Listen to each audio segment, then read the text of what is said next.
Hey, welcome to The Explainer. Today, we are going to tackle something super important: how to think better. It's all about learning the art of critical thinking because look, in this world that's just overflowing with information, it's not really about what you know, right? It's all about how you think.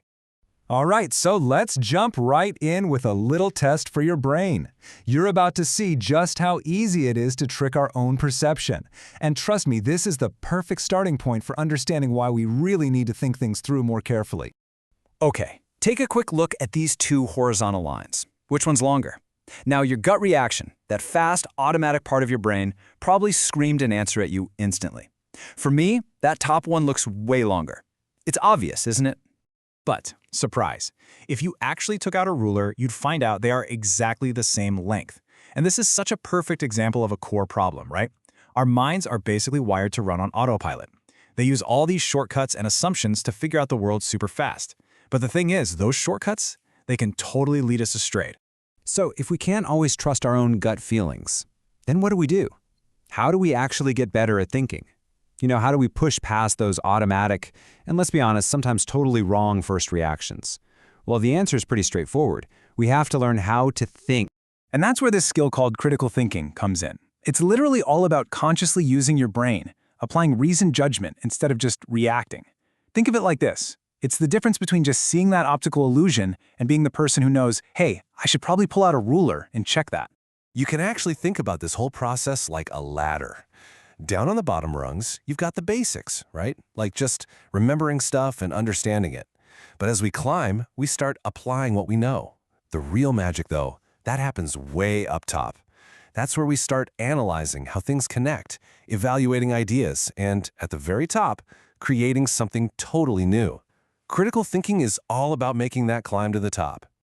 So the big question is, how do we climb that ladder? Well, we can actually equip ourselves with some specific mental models. Let's add a couple of really powerful tools to your thinking toolkit right now.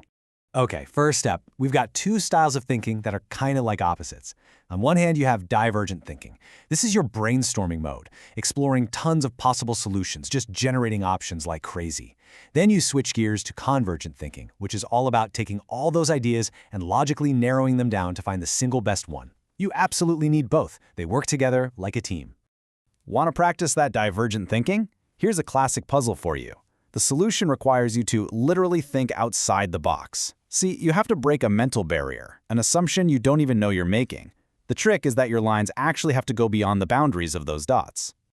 All right, our second tool is a really cool one. It's called the 6 thinking hats. This is a method that basically forces you to look at a problem from 6 totally different angles. You can put on the white hat for just the facts and data, the red hat to tap into emotions and feelings, the black hat to look for risks, and so on. By intentionally wearing each hat, you make sure your analysis is super well-rounded instead of just getting stuck in one single mindset. Okay, I know these tools might sound a little abstract right now, so let's look at a really solid, concrete example of what critical thinking looks like when the pressure is on. You've probably seen the movie Men in Black, right? Remember that scene where Will Smith's character, Edwards, is in that shooting simulation? He's in this room just surrounded by all these scary-looking alien monsters, but his job is to pick out the one real threat. And he doesn't just start blasting away at the most obvious, monstrous-looking targets. Nope. Instead, he stops and questions his assumptions. He actually analyzes the whole situation. He sees this little 8-year-old girl in a rough part of town carrying books on quantum physics, and he draws the logical conclusion. Her presence is the biggest, weirdest thing in the room. She's the real threat. And boom, that's critical thinking in a nutshell.